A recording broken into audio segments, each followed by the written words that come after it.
नमस्कार. तू हिरे माझा मितवा ह्या सिरियलचे रोज अपडेट पाहण्यासाठी चॅनलला नक्की लाईक करा, सबस्क्राईब करायला विसरू नका.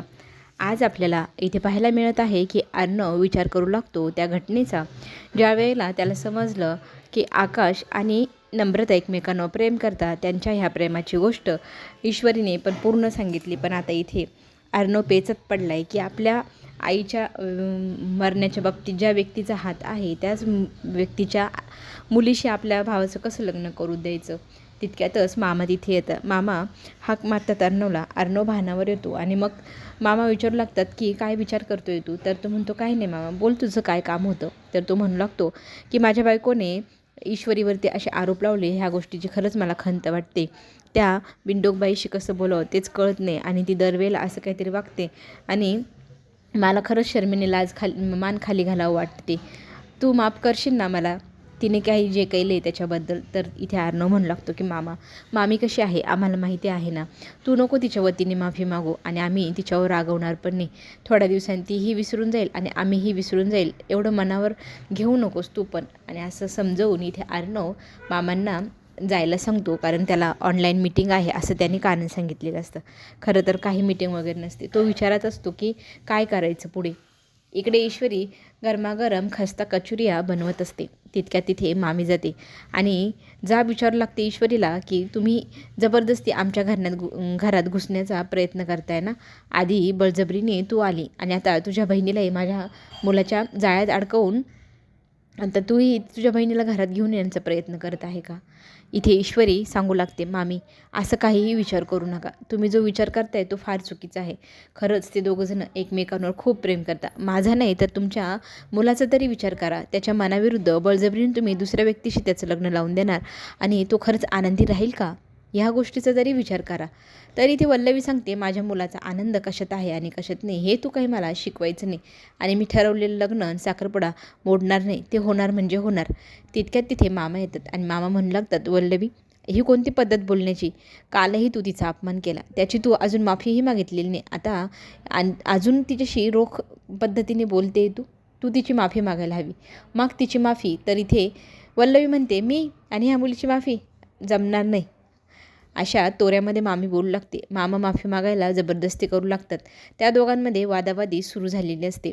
इथे वल्लवी म्हणत असते, माझ्या मुलाच्या गळ्यात बळजबरी स्वतःची बहीण टाकण्याचा प्रयत्न करते आणि मलाच तुम्ही तिची माफी मागायला लावताय. मी असलं काहीही करणार नाही. इथे वल्लवी बोलत असताना आता ईश्वरी मध्यस्थी करते, मामांना समजवते, हे बघा आपण एक कुटुंबात राहतो. आपलं कुटुंब, आपलं परिवार, आपण एकमेकांच्या जवळ असतो आणि यालाच नातं म्हणतात. आपण एकमेकांशी प्रेमाने वागणं, प्रेमाने बोलणं हे कुटुंबाचा भाग आहे. तर मला मामीने माफी मागावी असं मला वाटत नाही. फक्त मला एकच गोष्ट सांगायची आहे की आकाश भाऊजींचा नम्रतेचा विचार तुम्ही करायला हवा. ते दोघंजण एकमेकांवर खूप प्रेम करता. तरी ते वल्लवी जोरात म्हणू लागते की मी माझ्या मुलाचं लग्न ज्या ठिकाणी ठरवलं आहे तिथे आहे, तिथेच होणार. माझा मुलगा माझ्या शब्दाच्या बाहेर गेलेला मला चालणार नाही आणि तू माझ्या मुलाचे कान भरून त्याला जबरदस्ती करायची नाही म्हणजे नाही. इथे मामी तिचा निर्णय सांगून निघून जाते. मामांना वाईट वाटत असतं, काय करावं ह्या बाईचं. खरंच तिच्या वतीने मी तुझी माफी मागतो असंही मामा म्हणू लागतात. तर इथे ईश्वरी त्यांना म्हणू लागते, मामा तुम्ही अजिबात टेन्शन घ्यायचं नाही. मस्त खस्ता कचोरी खायची आणि आनंद लुटायचा. घ्या बरं नाश्त्याला. तर त्यांना ती स्वतःच्या हाताने कचोरी भरवते आणि मग ती मामांना म्हणते, मी आलेच तुमच्यासाठी. छान प्रकारे त्याच्यावरती छान कचोरीचं पाणी वगैरे घेऊन तुम्हाला नाश्त्याला आणून देते. मामा म्हणतात, 4-5 आण चांगल्या, असं मस्त खातो मी. दोघंही एकमेकांना आपल्या मनातली भावना दाखवत नाही, स्वतःचं दुःख लपवतात. इकडे ईश्वरी कचोरी घेऊन अर्णवच्या खोलीत जाते आणि त्याला वर्णन करून सांगू लागते की तुमच्यासाठी कचोरी आणली आहे, त्याच्यावर मस्त शेव टाका, दही टाका, मस्त भरवून ती कचोरी किती सुंदर लागेल.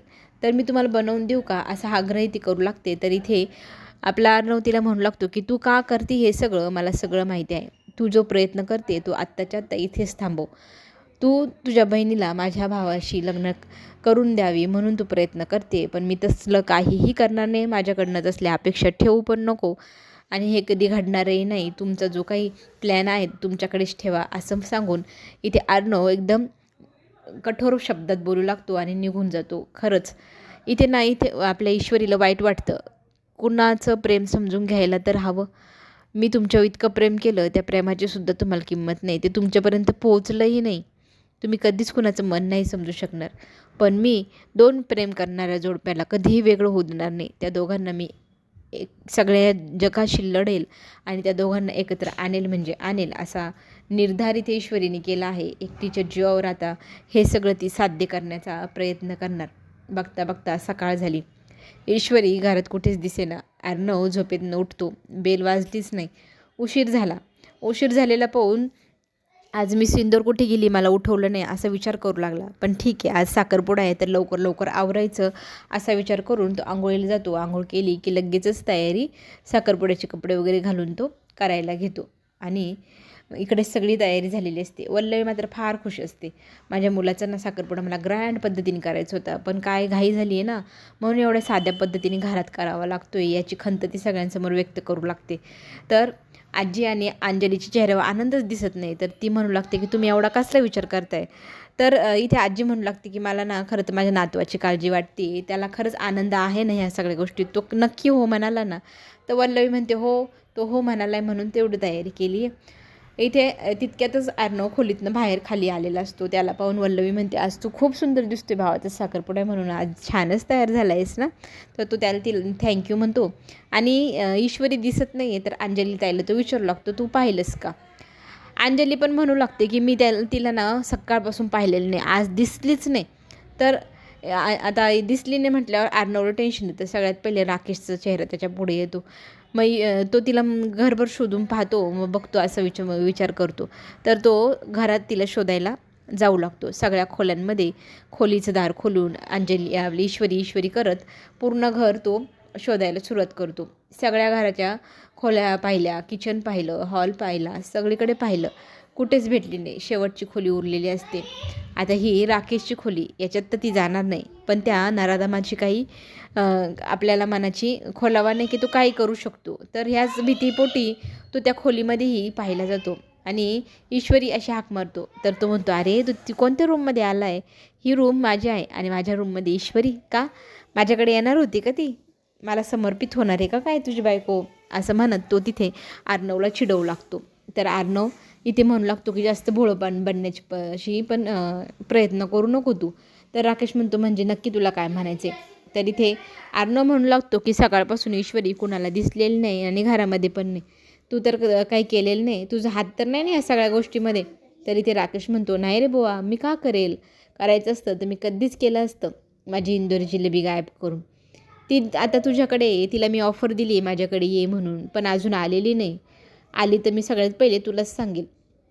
आणि इथे अर्णव संतापतो. त्याची कॉलर पकडून त्याला जाब विचारू लागतो माझी बायको कुठे.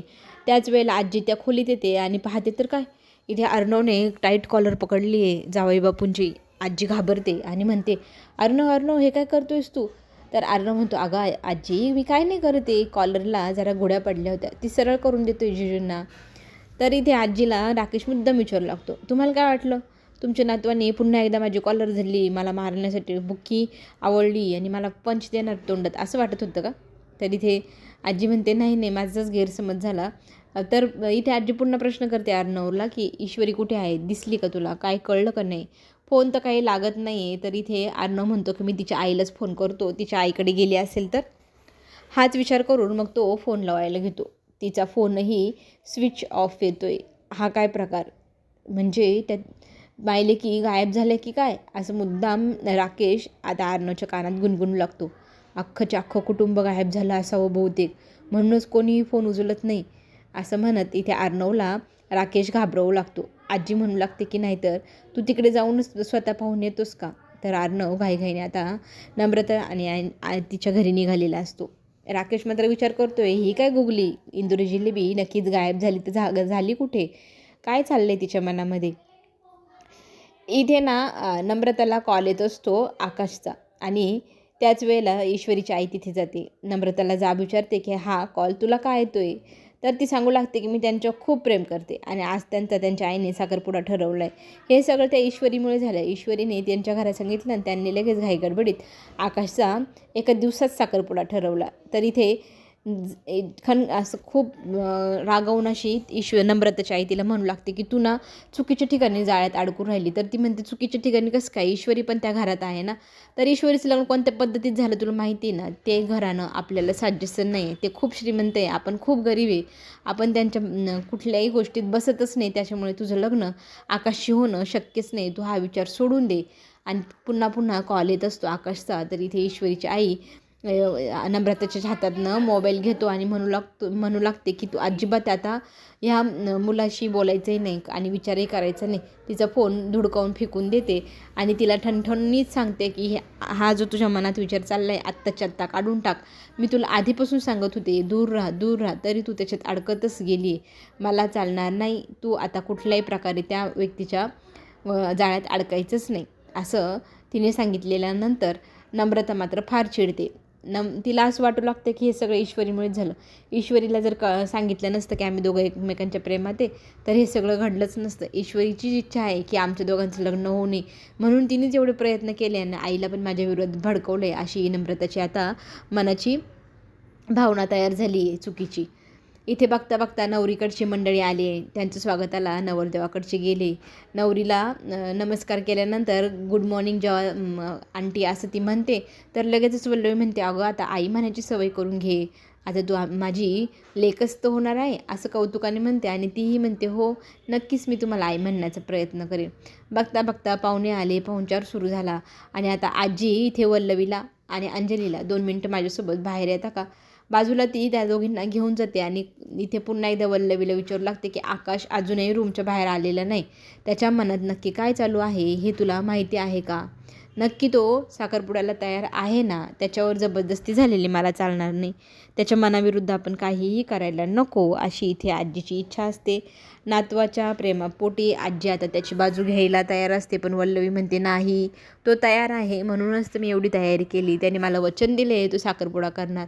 तर इथे अंजली म्हणू लागते बघ बरं, जर तो बाहेर आला नाही, त्याने नकार दिला, काही नाटकं केली तर एवढ्या पाहुण्यांसमोर आपली नाचक्की व्हायला नको. त्याने नकार दिला, आपली बदनामी होईल, आपण एवढ्या पाहुण्यांनाही बोलवले, लोक काय विचारचा करतील की आपल्या घरात नक्की चाललं आहे काय. तर वल्लवी म्हणते तुम्ही ना शांत राहा, अजिबात टेन्शन घेऊ नका, मी त्याच्याशी बोलले, तो हो बोलला आहे, थांबा मी त्याच्या खोलीत जाऊन पाहूनच येते असं म्हणणार. त्याच क्षणाला तिथून आकाश त्याच्या खोलीतनं बाहेर आलेला असतो. आकाशला पाहून तिच्या जीवात जीव येतो, हां आला नवरदेव. तर सगळेजण त्याच्याकडे पाहू लागतात की चला फायनली तो खोलीच्या बाहेर आला आहे. नवरीचं त्याला डोळे फाडून तो उघडून पाहत असते. त्याला पाहिल्यानंतर एवढा रुबाबदार नवरदेव आपला होणार ह्या गोष्टींनी तिला आनंद होत असतो. राकेश आणि आकाशमध्ये ते गप्पा मारत उभे असतात. त्यांना पाहून वल्लवी म्हणते चला मी दिलेल्या फोडणीमुळे म्हणजेच धमकीमुळे आता इथे आकाश साखरपुडा करायला तयार झाला आहे. तो खोलीतनं बाहेर पण आला आहे आणि स्वतःच्या हाताने मग त्याची दृष्ट इथे वल्लवी काढते, माझ्या मुलाला कुणाची नजर नको लागायला, चला बरं आता साखरपुड्याची तयारी सुरू करूया असं म्हणत वल्लवी नवरीला नवरदेवा शेजारी उभं करते.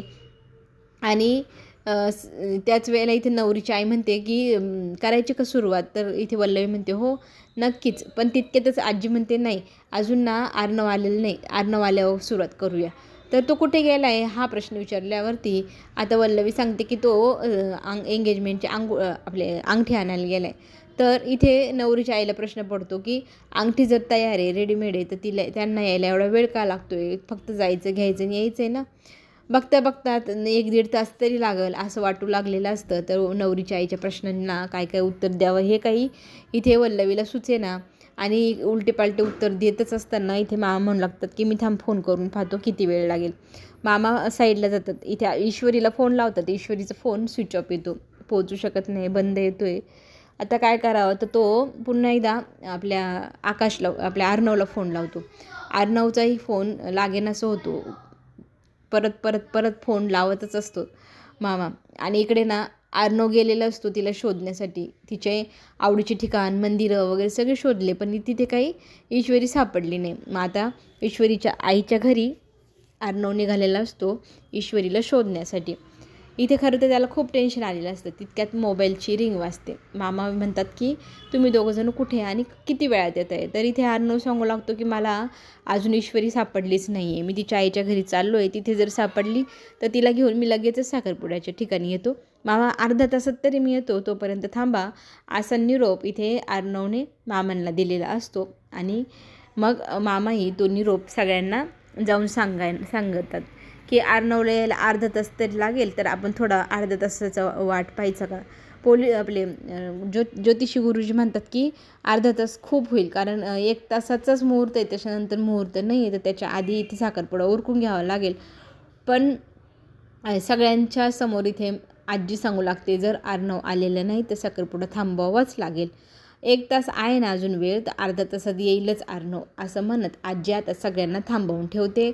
इथे मात्र वल्लवीच्या डोक्यात ट्यूब पेटली की नक्कीच ही काहीतरी करायला गेले आणि साखरपुड्याच मोडण्याचा प्रयत्न होऊ शकतो, तर ती आधीच तयारी करू लागते.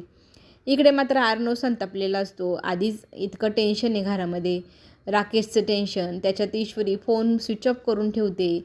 तिला जर काही झालं, ह्या राकेशकडनं धोका निर्माण झाला तर काय होईल याची तरी जाणीव असायला हवी ना, किती बिनडोक आहे, असं तो बोलू लागतो आणि संतापून तिकडे गेलेला असतो.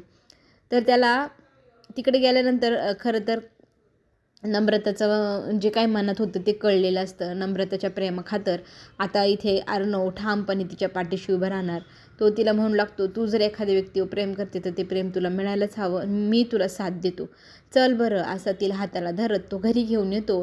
घरी घेऊन येत असताना इथे पाहतो की आपल्या आकाश नवरीच्या बोटात अंगठी ढकलणार, त्या क्षणाला थांबा असा आवाज अर्णव देतो. अर्णवला पाहून सगळेजण घाबरतात.